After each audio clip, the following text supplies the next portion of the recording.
Nossa segunda aula é aula de língua portuguesa, tá bom? Então, nós vamos abrir o livro de atividades lá na página 12.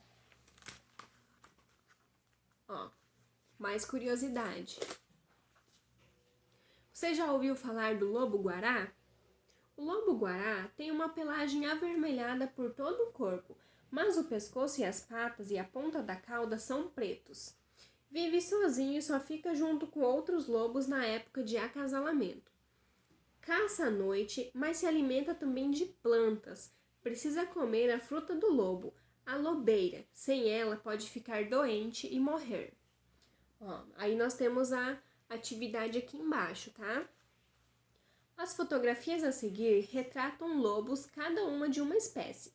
De acordo com a descrição do texto, qual deles é o lobo-guará?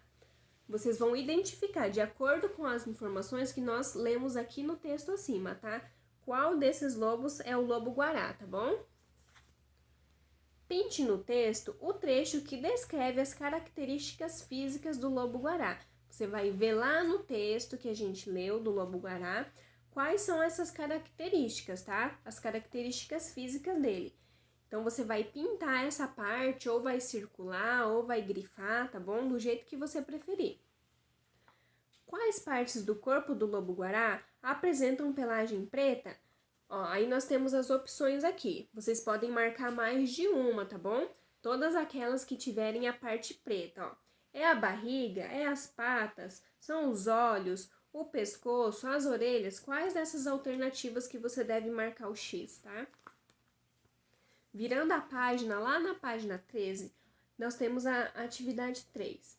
Complete a cena desenhando o período em que o lobo-guará costuma caçar. Então, vocês vão completar essa imagem aqui, ó, desenhar mais elementos que representem esse período de caça do lobo, tá? Número 4. Além de caçar, além da caça, do que mais esse animal se alimenta? Dê um exemplo. Lá no texto, aqui nesse texto, tá dizendo do que mais que ele se alimenta, tá? E aí você vai colocar aqui um exemplo. Ó, aí aqui, ó, nós temos a ilustração da fruta, ó, da lobeira. Ordene as sílabas e forme o nome de outras espécies de lobo, ó. Aí aqui nós temos o quadro da letra A, o quadro da letra B e o quadro da letra C. Aí cada uma desses quadros tem um exemplo de lobo. Você vai organizar essas sílabas e vai achar qual é a espécie que está dizendo aqui, tá bom? Essas são as nossas atividades de língua portuguesa de hoje, tá bom?